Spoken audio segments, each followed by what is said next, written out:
안녕하십니까? 네, 우리 한 달간의 쉼을 지나서 이렇게 다시 또 부조와 선지자를 가지고 우리 성도님들과 화요일 저녁 예배의 은혜를 나눌 수 있음에 감사합니다.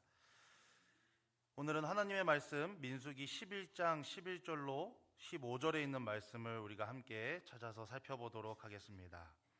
하나님의 말씀 민수기 11장 11절로 15절에 있는 말씀입니다. 네, 다 찾으셨으면 제가 읽도록 하겠습니다. 모세가 여호와께 여짜오되 주께서 종을 괴롭게 하시나이까 어찌하여 내게 주의 목전에서 은혜를 입게 아니하시고 이 모든 백성을 내게 맡기사 내가 그 짐을 지게 하시나이까. 이 모든 백성을 내가 배웠나이까. 내가 그들을 낳았나이까. 어찌 주께서 내게 양육하는 아버지가 젖먹는 아이를 품듯 그들을 품에 품고 주께서 그들의 열조에게 맹세하신 땅으로 가라 하시나이까. 이 모든 백성에게 줄 고기를 내가 어디서 얻으리이까. 그들이 나를 향하여 울며 이르되 우리에게 고기를 주어 먹게 하라 하온즉 책임이 심히 중하여 나 혼자는 이 모든 백성을 감당할 수 없나이다. 주께서 내게 이같이 행하실진대 구하옵나니 내게 은혜를 베푸사 나를 죽여 내가 고난당함을 내가 보지 않게 하옵소서. 혹시 이 장면이 어떤 장면인지 아십니까? 이 성경절만 딱 놓고 보았을 때 지금 모세가 하나님께 기도하고 있는 것이죠. 그런데 그 기도가 굉장히 격한 기도임을 저희는 알 수 있습니다. 내게 은혜를 베푸사 나를 죽여달라 라고 하나님께 기도를 드리고 있는 것이죠. 왜 모세가 이러한 기도를 하나님께 드리고 있는지 오늘 저희가 한번 같이 살펴보도록 하겠습니다. 민수기 1장 1절과 2절에 있는 말씀입니다. 이스라엘 자손이 애굽 땅에서 나온 후 둘째 해 둘째 달 첫째 날에 여호와께서 시내 광야 회막에서 모세에게 말씀하여 이르시되 너희는 이스라엘 자손의 모든 회 중 각 남자의 수를 그들의 종족과 조상의 가문에 따라 명수대로 계수할지니. 민수기 1장에는 이스라엘 백성이 이제 시내 광야를 떠날 모든 준비를 마치고 가나안 땅으로 진입하기에 앞서서 한 가지 중요한 사건을 기록하고 있습니다. 그것이 바로 여기 나오는 인구조사입니다. 이 이스라엘 백성들은 이 시내산에서 1년에 가까운 시간 동안 체류하였습니다. 하루빨리 하나님이 약속하신 그 젖과 꿀이 흐르는 그 약속의 땅 가나안으로 들어가야 되는데 왜 하나님께서는 이스라엘 백성들에게 근 1년에 가까운 시간 동안 시내산에서 이들을 체류시켰던 것일까요? 그 이유는 하나님의 백성된 선민으로서 그들의 삶에 필요한 종교, 도덕, 사회의 각종 율법을 하나님으로부터 계시받고 또한 그들의 삶의 중심적 역할을 할 성막을 건축해야 했기 때문입니다. 결국 출애굽의 감격에 빠져있는 이 이스라엘 백성들에게 필요한 것은 빠른 시간 내에 가나안으로 들어가는 것이 아니라 하나님의 계시를 따르는 신앙과 하나님 중심의 경건한 생활을 배우는 것이었습니다. 만약 이 배움의 시간이 없었다면, 이 훈련받는 시간이 없었다면 가나안에 이 이스라엘 백성들이 허락되어져서 들어간다 할지라도 그 가나안은 이스라엘 백성들에게 약속된 복된 땅이 아니라 타락과 방종의 땅이 될 것이었기 때문이었습니다. 그렇기 때문에 이스라엘 백성들에게는 이 훈련받고 준비되는 시간이 반드시 필요했습니다. 그리고 그 1년이라는 시간은 그들에게 예배의 형식을 갖출 수 있게 하였고 나라와 통치를 위한 율법들을 반포되었으며 가나안 땅에 들어갈 준비로서 더 효율적인 조직을 만드는 데 사용된 시간이었습니다. 그리고 드디어 이들이 시내 광야를 떠나 가나안으로 갈 때가 되었습니다. 그에 앞서 하나님께서는 모세에게 인구조사를 시키십니다. 그렇게 인구조사가 시작된 지 20일이 되는 날 드디어 이스라엘 백성들은 시내산을 떠나 가나안 땅을 향해 나아가기 시작합니다. 민수기 10장 11절과 12절에 있는 말씀입니다. 둘째 해 둘째 달 스무날에 구름이 증거의 성막에 떠오르매 이스라엘 자손이 시내 광야에서 출발하여 자기 길을 가더니 바란 광야에 구름이 머무니라. 마침내 하나님의 임재를 상징하고 하나님의 인도하심을 상징하는 구름이 전진의 신호를 보냈습니다. 그에 따라 이스라엘 군대는 행진을 시작하였습니다. 이렇게 하나님의 인도하심을 따라 가나안 변방 지방 가데스로 가는 행렬이 이어졌습니다. 시내 광야와 이 가데스까지의 길은 그렇게 먼 길이 아니었습니다. 약 11일 정도가 소요되는 그러한 거리였습니다. 우리 한번 상상해 보시겠습니다. 우리가 지금 이스라엘 백성이라고 한번 상상해 보시겠습니다. 모세를 통해 나타난 10가지의 재앙을 자신의 눈으로 직접 보았습니다. 그 사건을 통하여 하나님을 경외하며 모세의 외침을 따라 출애굽의 길을 선택하였습니다. 그리고 하나님이 약속하신 땅 가나안을 바라보며 희망의 발걸음을 내딛습니다. 근데 광야의 생활을 만으로 1년이 넘는 시간 동안 보내게 되었습니다. 그리고 그중 1년에 가까운 시간을 시내 광야에서 보내면서 훈련을 받습니다. 그리고 드디어 다시 우리가 그때 약 1년 전에 바라보았던 그 희망의 땅 가나안으로 향하는 힘찬 발걸음이 시작되었습니다. 우리가 이스라엘 백성들이라면 기분이 어땠을까요? 민수기 10장 33절과 34절에 있는 말씀입니다. 그들이 여호와의 산에서 떠나 3일 길을 갈 때에 여호와의 언약궤가 그 3일 길 앞서가며 그들의 쉴 곳을 찾았고 그들이 진영을 떠날 때에 낮에는 여호와의 구름이 그 위에 덮였었더라. 그 구름을 보며 희망에 부풀어 기대에 찬 모습을 보여야 하는 것이 이 이스라엘 백성들의 당연한 모습이 아니었을까요? 만약 제가 이스라엘 백성이었다면 아주 신나서 기뻐서 뛰어다녔을 것 같습니다. 하지만 그들의 모습은 우리의 기대와는 반대의 모습을 보여주고 있습니다. 민수기 11장 1절에서 3절에 있는 말씀입니다. 여호와께서 들으시기에 백성이 악한 말로 원망하며 여호와께서 들으시고 진노하사 여호와의 불을 그들 중에 붙여서 진영 끝을 사르게 하시매 백성이 모세에게 부르짖음으로 모세가 여호와께 기도하니 불이 꺼졌더라. 그곳 이름을 다베라라 불렀으니 이는 여호와의 불이 그들 중에 붙은 까닭이었더라. 부조화 선지자 376페이지에서는 이렇게 기록하고 있습니다. 그러나 많은 사람은 그들이 오랫동안 진치고 있던 그곳을 거의 마지못해 떠났다. 그들은 그곳을 거의 본향처럼 생각했다.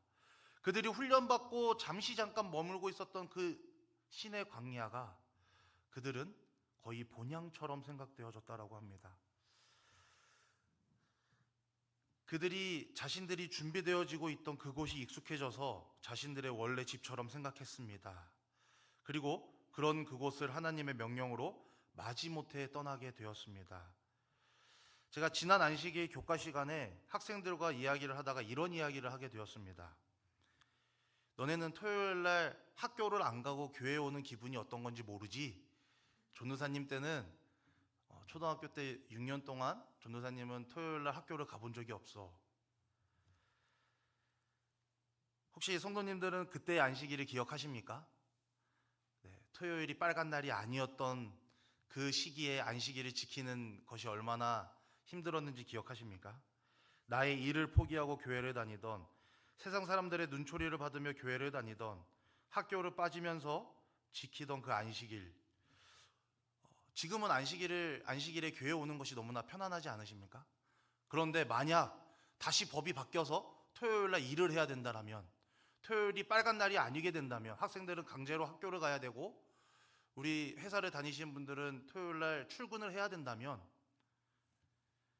만약 지금 다시 그때로 돌아간다면 어떠실 것 같으십니까? 그들은 훈련받고 지시받은 대로 나팔수가 보내는 신호에 따라 온 진영은 성막을 가운데 두고 각 지파는 지정된 위치에서 각자의 길을 따라 출발하였습니다.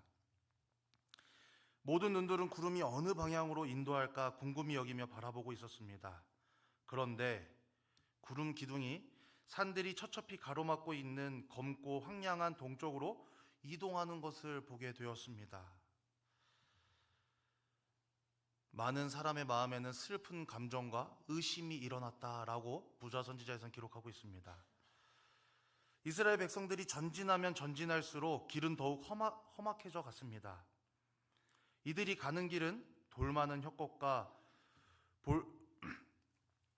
불모의 황야를 가로질러 가야만 했습니다. 이스라엘 백성들의 주위에는 다 황량한 광야뿐이었습니다. 멀고 가까운 바위, 많은 좁은 골짜기에는 남자와 여자와 아이들, 수레와 짐승들, 양떼와 가축대의 긴 행렬로 혼잡을 이루고 있었습니다. 이스라엘 백성들의 행군은 느리고 고통스러웠다라고 부자 선지자에 기록되어져 있습니다. 신의 광야를 떠나 가나안으로의 여정을 시작한 지 3일 만에 이들은 불평과 원망을 쏟아붓게 됩니다. 부자 선지자 377페이지에 있는 말씀입니다. 3일 여정 후에는 공공연한 불평들이 들렸다. 이러한 불평은 이스라엘과 완전히 연합하지 않은 많은 섞인 무리에서 시작되었는데 그들은 끊임없이 비난한 구실을 찾고 있었다. 그 불평자들은 행진 방향에 불만을 품고 모세도 역시 그들과 같이 구름의 지도를 따르고 있다는 사실을 잘 알면서도 모세가 그들을 인도하는 길에 대한 결점을 끊임없이 찾고 있었다. 불만은 전염되었고 얼마 안 가서 온 진영에 퍼졌다.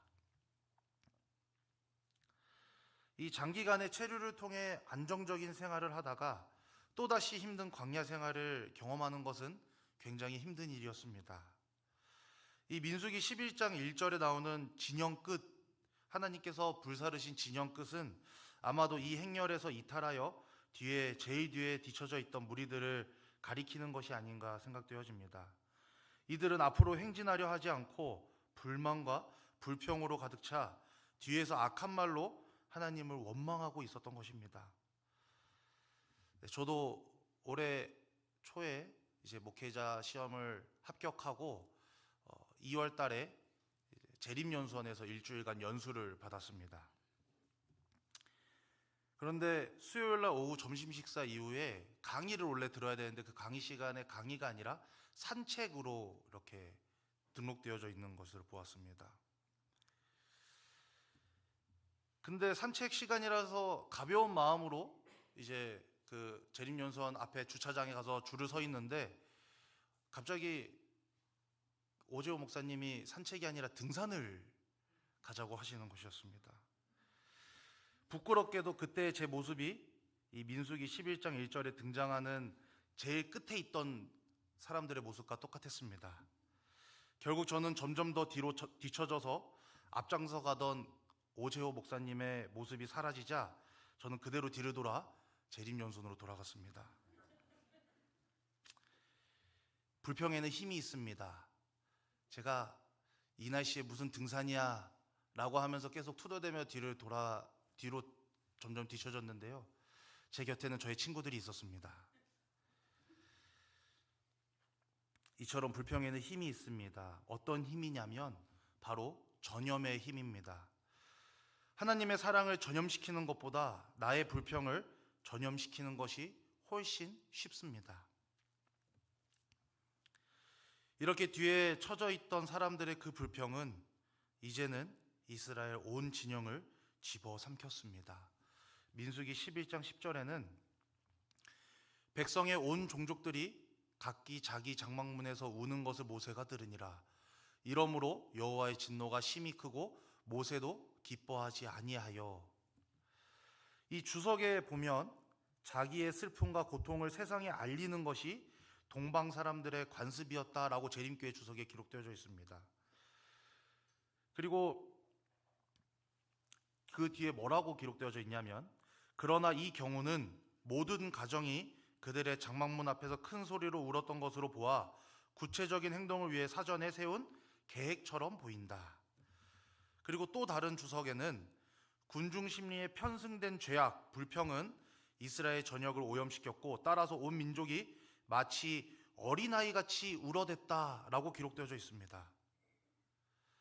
한마디로 자신이 원하는 것을 들어달라고 지금 떼를 쓰고 있는 것입니다. 온 이스라엘 백성들이 계획해서 떼를 쓰고 있는 것입니다.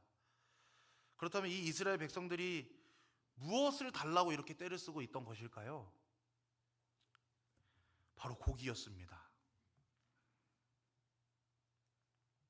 이들은 고기를 달라고 아우성치고 있는 것입니다. 이들에게 먹을 것이 없었기 때문에 고기를 달라고 했을까요?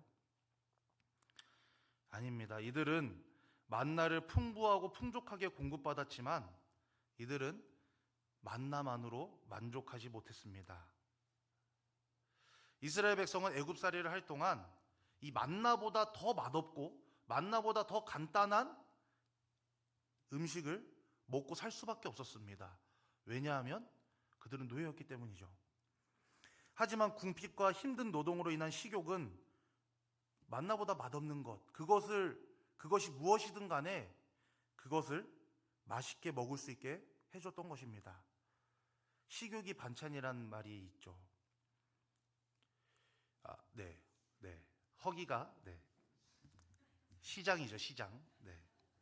하지만 출애굽에 같이 동참한 애굽에서 사치스러운 음식에 익숙해져 있던 사람들이 불평을 토로하기 시작했습니다.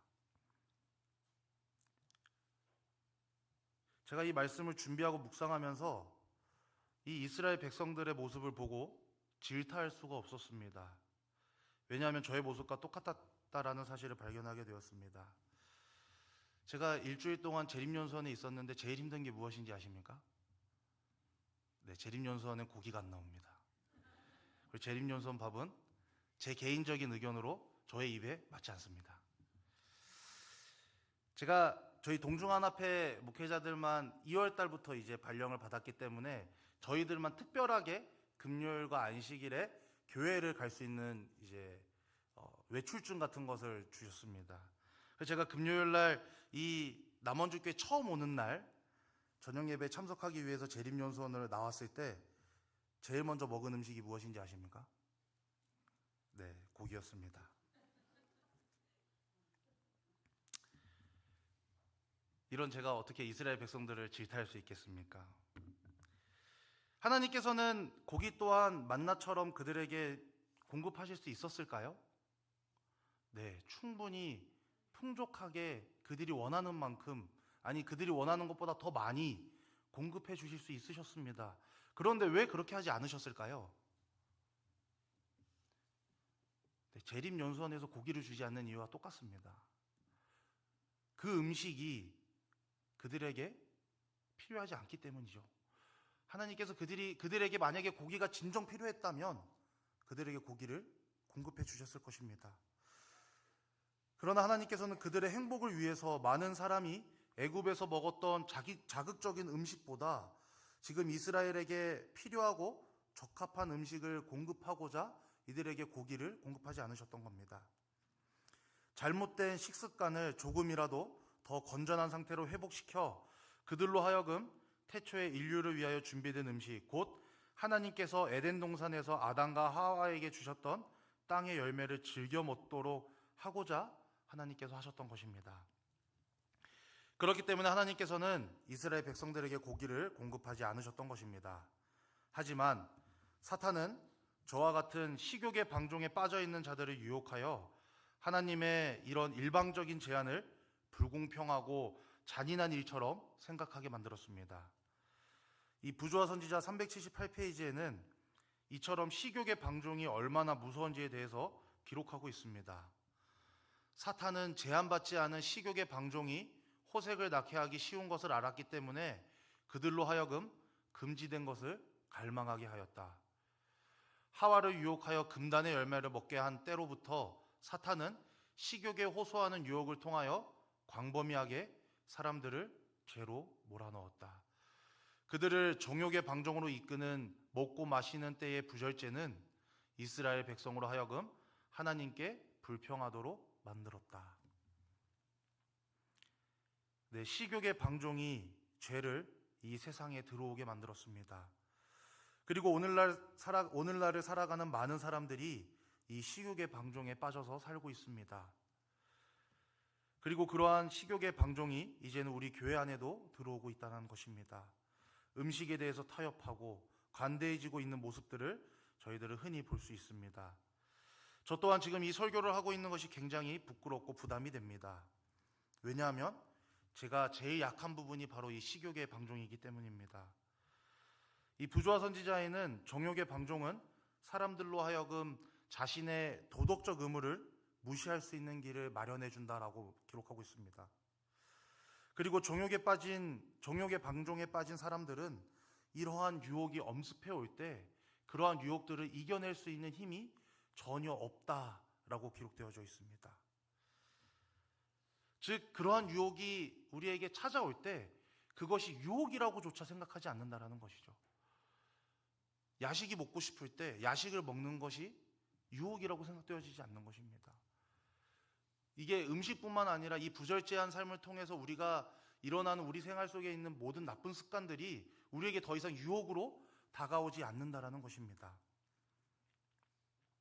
하나님께서는 이스라엘 백성들을 가나안 땅으로 인도해서 그들로 순결하고 거룩하고 행복한 백성이 되게 하시기 위하여 애굽에서 그들을 인도해 내셨습니다. 그리고 그 과정에서 이 만나는 이미 검증된 최고의 음식이었습니다. 왜냐하면 만나는 이미 그들이 출애굽의 그 험난한 고난과 광야를 겪었음에도 불구하고 모든 지파 중에 한 사람도 약한 사람이 없이 건강했다라는 것이 바로 이 만나의 효과였습니다. 이 만나가 하나님께서 이스라엘 백성들을 위해 준비하신 바로 그 최고의 음식이었음을 증명하는 것이었습니다. 하지만 이미 백성들은 이 방종의 유혹에 흠뻑 젖어버려서 그 유혹을 이길 힘, 아니 그걸 사탄의 유혹이라고 생각조차 못하는 지경에 빠져버렸습니다. 이스라엘 백성들의 모습이 얼마나 절망적입니까? 지금 자신들이 불평하고 있는 그 상태가 사탄의 유혹에 빠져 있다라는 사실조차 모른다라는 것입니다. 분명 이들의 이 걸음의 시작은 하나님의 인도하심, 하나님의 명령으로 시작되어졌습니다.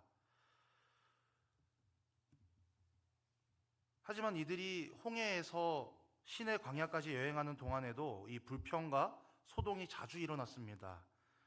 하지만 하나님께서는 그들의 무지와 무분별을 동정하셔서 그때에는 그들의 죄에 대한 벌을 내리지 않으셨습니다. 하지만 그 후 시내산에서 하나님께서는 자기 자신을 이 이스라엘 백성들에게 나타내셨고 이스라엘 백성들은 하나님의 위엄과 능력과 긍휼을 자신의 두 눈으로 목격하였습니다. 그리고 그들은 하나님을 자신의 왕으로 받아들이고 하나님의 권위에 순종할 것을 하나님과 약속하였습니다. 그러므로 지금 이스라엘 백성들의 이러한 무분별한 행동은 하나님을 향한 이러한 무분별한 불평은 바로 하나님을 향한 반역이었습니다. 이스라엘을 무정부주의와 멸망에서 보존하기 위해서는 신속하고 분명하게 처벌을 받아야 하였습니다. 이 부조화 선지자에 보면 불평자들 중 가장 죄가 심한 사람은 구름에서 나온 번갯불로 죽임을 당했다라고 기록되어져 있습니다. 하나님께서는 이 사탄의 유혹에 빠져 자신의 정욕에 충실한 이들을 벌하기 시작하십니다. 이들에게 이제 남은 것은 하나님의 죄에 대한 심판이었습니다. 이 이스라엘의 온 백성들이 다 불평에 빠져 있었기 때문에 하나님께서 죄를 내리셨다면 이 이스라엘 백성들은 그 자리에서 다 멸망해야만 했습니다. 하지만 이스라엘 백성들이 다 멸망하였나요? 아니었습니다. 그때 이들에게 중보자가 등장합니다. 바로 이들의 리더인 모세입니다. 이러한 상황 속에서 불평을 쏟아내는 백성들을 보며 모세는 낭망하였습니다. 모세는 이스라엘을 멸망시키지 말도록 하나님께 간청하였습니다. 이스라엘 백성들을 위한 그의 사랑으로 그는 그들이 멸망하게 버려두기보다는 차라리 나의 이름이 생명책에서 지어지기를 기도하였습니다. 그 기도가 오늘 저희가 읽은 본문의 기도인 것입니다. 모세는 그들을 위하여 모든 위험을 감수했습니다. 그러나 이 백성들의 응답은 여전히 불평뿐이었습니다. 그들은 모든 고난과 저들이 상상하는 고통의 모든 책임을 모세에게 씌웠습니다. 그들의 사악한 불평은 그가 지고 비틀거리던 염려와 책임의 짐을 2배나 무겁게 하였다. 비통에 빠진 모세는 하나님을 불신하라는 유혹까지 당하였다. 오늘날 우리의 모습이 이 이스라엘 백성들의 모습보다 낫다라고 말할 수 있습니까? 혹 우리의 삶이 너무나 익숙해져서 우리의 생각, 나의 정욕의 방종이 너무나 익숙해져서 지금 나의 생각과 행동이 사탄의 유혹이라고조차 생각하지 못하는 이스라엘 백성들과 같지는 않으십니까? 오늘 본문의 말씀을 준비하면서 반성하고 또 반성했습니다. 내가 죄를 짓는 모든 것들의 시작이 바로 나의 부절제에서부터 시작된 것이구나. 이 부절제가 바로 사탄의 유혹이구나. 매일 넘어지다 이제는 일어나야 된다라는 생각조차 들지 않는 나는 더 이상 어떻게 해야 하나. 좌절에 빠지고 어둠 속에 빠질 뻔하였습니다. 이스라엘 백성들을 너무나 사랑하여 이들을 위하여 차라리 나의 이름을 생명책에서 지워달라고 중보하던 모세가 있었던 것처럼 이런 나를 너무나 사랑하셔서 나를 위하여 자신의 생명을 기꺼이 버리시고 자신의 피로 우리를 살려달라고 중보하시는 예수님이 있다라는 사실이 얼마나 감사한지 깨닫게 되었습니다. 네, 우리는 이 사탄의 유혹에서 이길 수 있는 힘이 전혀 없습니다. 그런 우리에게는 예수님이 필요합니다. 이스라엘 백성들이 하나님의 죄에 대한 심판 앞에서 멸망당하지 않을 수 있었던 이유는 그들을 너무나 사랑한 모세의 중보가 있었기 때문입니다. 오늘날에도 우리를 너무나 사랑하시는 한 분이 우리의 죄를 위하여, 우리의 생명을 위하여 지금도 중보하고 계십니다. 우리는 그 예수님의 힘으로 살 수 있는 것입니다. 이스라엘 백성들의 이 광야의 길이 잠깐은 힘들 수도 있습니다. 하지만 그 길 끝에는 하나님께서 약속하신 가나안이 있었습니다. 그리고 그 여정에 하나님 또한 이들과 함께하고 계셨다는 것입니다. 우리의 신앙의 여정이 마지막을 살아가는 저희에게 잠깐은 힘들 수도 있습니다. 하지만 우리 여정의 끝에는 하나님께서 약속하신 하늘나라가 있습니다. 그리고 이 여정은 우리를 너무나도 사랑하시는 예수님이 지금 우리와 함께하고 계신다는 것입니다. 우리는 그 예수님을 믿는 그 믿음으로 이 여정을 완주할 수 있습니다. 우리 사랑하는 남원주교회 성도님들이시여, 우리의 이 막막한 여정 가운데 우리가 붙잡아야 되는 것은 우리의 중보자 되시는 오직 예수님 뿐이시라는 사실을 기억하시기 바랍니다. 나의 정욕, 나의 생각을 붙잡는 것이 아닌 우리를 위하여 자신의 생명까지 내어주신 예수님만을 붙잡으시기를 간절히 소망합니다. 그리하여 이 여정의 끝에 예수님 다시 오시는 그날 우리 모두가 기쁨의 찬양에 동참하게 되는 저와 성도님들이 되시기를 간절히 소망하면서 오늘 말씀을 드리도록 하겠습니다.